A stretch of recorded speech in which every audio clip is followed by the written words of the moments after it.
Hello बच्चों, चलिए प्रश्न को पढ़ते हैं। धरती के चारों ओर घूमते हुए एक कृत्रिम उपग्रह में हवा का दाब 76 सेंटीमीटर पारे के बराबर रखा जाता है। इसमें एक बैरोमीटर रखा गया है जिसमें 1 मीटर लंबी नली में पारे के चढ़ाव के अनुसार दाब नापा जाता है। इस नली में पारे की दूरी प्याले में पारे की सतह से कितनी होगी? तो चलिए बच्चों, सबसे पहले हम लिख लेंगे मूल अवधारणा जिस पर कि बच्चों यह प्रश्न आधारित है। यह प्रश्न आधारित है तरल दाब पर।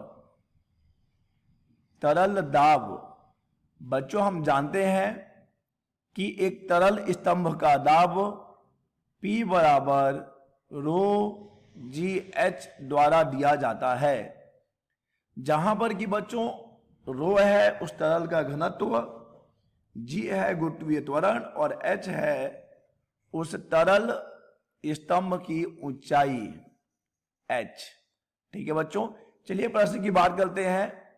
बच्चों प्रश्न में कहा गया है कि एक कृत्रिम उपग्रह में हवा का दाब 76 सेंटीमीटर पारे के बराबर रखा जाता है। मान लीजिए बच्चों कि यह है हमारा वो उपग्रह और अभी इसके अंदर हमने जो दाब रखा है बच्चों, हमने रखा है 76 सेंटीमीटर पारे के बराबर। चलिए बच्चों देखते हैं कि आखिर में यह दाब कितना होता है। P बराबर हम जानते हैं कि होता है रो जी एच।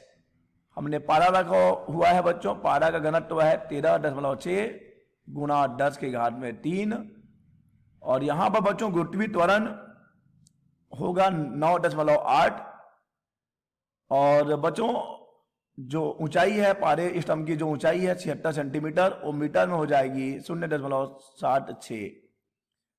तो बच्चों ये दाब हमें जो मिल रहा होगा 1.013 गुणा 10 के घात में 5 न्यूटन प्रति मीटर स्क्वायर मिल रहा होगा।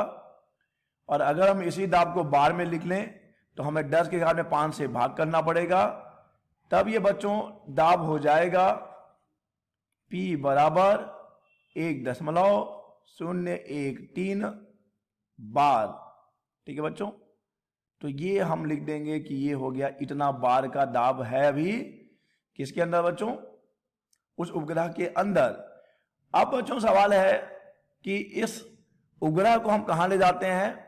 चलिए ये रही हमारी पृथ्वी और उपग्रह को हम उनकी कक्षा में रख देते हैं। तो बात हो रही, चलिए अब उपग्रह अपनी कक्षा में है और पृथ्वी के चारों ओर परिक्रमा कर रहा है।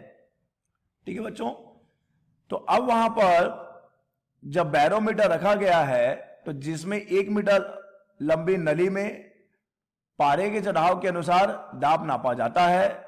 तो बच्चों देखिए, जब हम उपग्रह की बात करते हैं जो पृथ्वी के चारों ओर और किसी कक्षा में पृथ्वी की परिक्रमा कर रहा है, तो वहां पर बच्चों जो गुरुत्वीय त्वरण हम लेते हैं जो गुरुत्वीय त्वरण होता है वो 0 होता है बच्चों। ठीक है, तो उपग्रह में गुरुत्वीय त्वरण तो 0 हो गया बच्चों। तो अगर हम वहां पे दाब के लिए सूत्र लगाएं रो जी एच, तो बच्चों वहां का दाब तो हमने 1.013 गुणा 10 के घात में 5 इतना न्यूटन प्रति मीटर स्क्वायर का दाब उसके अंदर रखा है और जो घनत्व है बच्चों वो है 13.6 गुणा 10 के घात में 3 और 10 के घात में 3 लिखना है बच्चों, 10 के घात में 3। ठीक है बच्चों, और अब मान लेते हैं कि वहां पर जो ऊंचाई है एच डैश है और जी हम रख देते हैं यहां पर। तो बच्चों यहां से हमें जो एच डैश मिल रहा होगा, एच डैश बराबर हमें कितना मिलेगा, देखिए 1.013 गुणा 10 के घात में 5 और इसे बच्चों हम भाग दे रहे होंगे किससे, 13.6 गुणा 10 के घात में 3 और 60 में बच्चों हमें भाग देना है जी से। बच्चों बात हो रही है बैरोमीटर की। बैरोमीटर में चलिए ये रहा पारा, ये पारा रखा हुआ है और यहां पर हमने एक नली रख दी है जिसकी लंबाई है बच्चों, कितनी लंबाई दी गई है, लंबाई लंबाई दी गई है बच्चों 1 मीटर। अब बच्चों हमसे पूछा गया कि ऊंचाई, कितनी ऊंचाई तक जो है पारा चढ़ेगा। तो बच्चों हमने अभी ऊंचाई का सूत्र निकाला है कि 1.013 गुणा 10 के घात में 5 भागित है बच्चों 13.6 गुणा 10 के घात में 3। और यहाँ पे बात हो रही है गुट्टी त्वरण जी की। क्योंकि बच्चों हम हैं उपग्रह में और उपग्रह में जी का मान 0 है, तो जी का मान 0 होने से एच डैश का मान बच्चों हमें मिलेगा अनंत। अनंत कहने का तात्पर्य है बच्चों कि इस नली में पारा जो है कुल उतनी ऊंचाई तक चढ़ जाएगा जितनी लंबाई का वो नली होगा।